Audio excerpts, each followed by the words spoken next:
ഡൽഹി ഗുജറാത്ത് മത്സരം എന്ന് പറഞ്ഞപ്പോൾ ഇത്രയും പ്രഹരശേഷി ആരും തന്നെ പ്രതീക്ഷിച്ച് കാണില്ല. IPL 2024 ഏറ്റവും ചെറിയ സ്കോറാണ് ഗുജറാത്ത് ആദ്യം ബാറ്റ് ചെയ്തപ്പോൾ എടുത്തത്. മാത്രമല്ല, ഡൽഹി ക്യാപിറ്റൽസിനെതിരെ ഒരു ടീം കുറിക്കുന്ന ഏറ്റവും ചെറിയ ടോട്ടലായി അത് മാറുകയും ചെയ്തു. 200കളും 250കളും കാണുന്ന IPL 2024 89 വേറിട്ട് തന്നെ നിൽക്കും. ആദ്യം ബാറ്റ് ചെയ്ത ഗുജറാത്ത് ടൈറ്റൻസിന് വേണ്ടി റഷീദ് ഖാൻ ഒഴിച്ച് മറ്റാർക്കും കാര്യമായി ഒന്നും ചെയ്യാനായില്ല.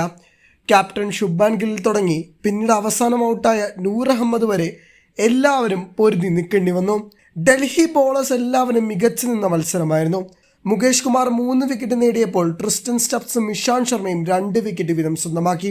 4 ഓവറിൽ 1 മെയ്ഡൻ അടക്കം 18 റൺസ് മാത്രം വിട്ടുകൊടുത്ത് ഖലീൽ അഹമ്മദിനും അക്ഷർ പട്ടേലിനും കിട്ടി ഓരോ വിക്കറ്റ് വീതം. കുൽദീപ് യാദവിനെയും എടുത്തു പറയേണ്ടത് തന്നെയാണ്. ബാറ്റർമാർ നിറഞ്ഞാടുന്ന IPL 2024 ബോളർമാരുടെ പ്രകടനം കൊണ്ട് ഡൽഹി വേറിട്ട് തന്നെ നിൽക്കുകയാണ്. മറുപടി ബാറ്റിംഗിൽ എല്ലാം പെട്ടെന്ന് അവസാനിപ്പിക്കാൻ തന്നെയായിരുന്നു ഡൽഹി തീരുമാനമെടുത്തത്. ജേക്ക് ഫ്രേസർ മക്രൂ 10 പന്തിൽ 20 റൺസ് നേടിയപ്പോൾ പൃഥ്വി ഷാ 7 റൺസ് നേടി പുറത്തായി.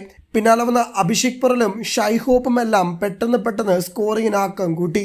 ഇടയ്ക്കിടെയുള്ള വിക്കറ്റ് വീഴ്ച കാരണം 4 വിക്കറ്റ് പോയെങ്കിലും 6 വിക്കറ്റിന് ഡൽഹി ക്യാപിറ്റൽസ് 8.5 ഓവറിൽ 92 റൺസ് എടുത്ത് മത്സരം അവസാനിപ്പിക്കുകയും ചെയ്തു. സന്ദീപ് വാര്യർ 2 വിക്കറ്റ് നേടിയ മത്സരത്തിൽ സ്പെൻസർ ജോൺസണും റഷീദ് ഖാനും ഓരോ വിക്കറ്റ് വീതവും സ്വന്തമാക്കി. പോയിന്റ് പട്ടികയിൽ ഡൽഹിക്ക് വലിയ കോൺഫിഡൻസ് നൽകുന്ന മത്സരം കൂടിയായി ഇത് മാറുന്നുണ്ട്. 7 മത്സരങ്ങളിൽ നിന്ന് 3 വിജയമായി പോയിന്റ് പട്ടികയിൽ ബഹുദൂരം മുന്നിലേക്ക് പോകാനും മികച്ച റൺ റേറ്റോടുകൂടെ മുന്നേറാനുള്ള അവസരം ഡൽഹി ക്യാപിറ്റൽസിന് മുന്നിൽ എത്തിച്ചേർന്നിരിക്കുകയാണ്. മാത്രമല്ല, ഋഷഭ് പന്തിന്റെ അതിഗംഭീര ക്യാപ്റ്റൻസിയും എടുത്തു പറയേണ്ടതാണ്.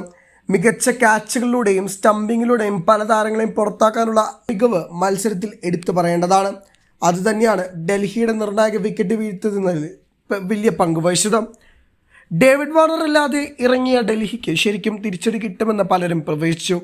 പക്ഷേ എന്നിരുന്നാലും ഇമ്പാക്ട് സബ് അടക്കം ഇറങ്ങി പാളിപ്പോയ ഗുജറാത്ത് ടൈറ്റൻസ് അടുത്ത മത്സരത്തിലൂടെ തിരിച്ചു വരുമെന്ന പ്രതീക്ഷയിലാണ്.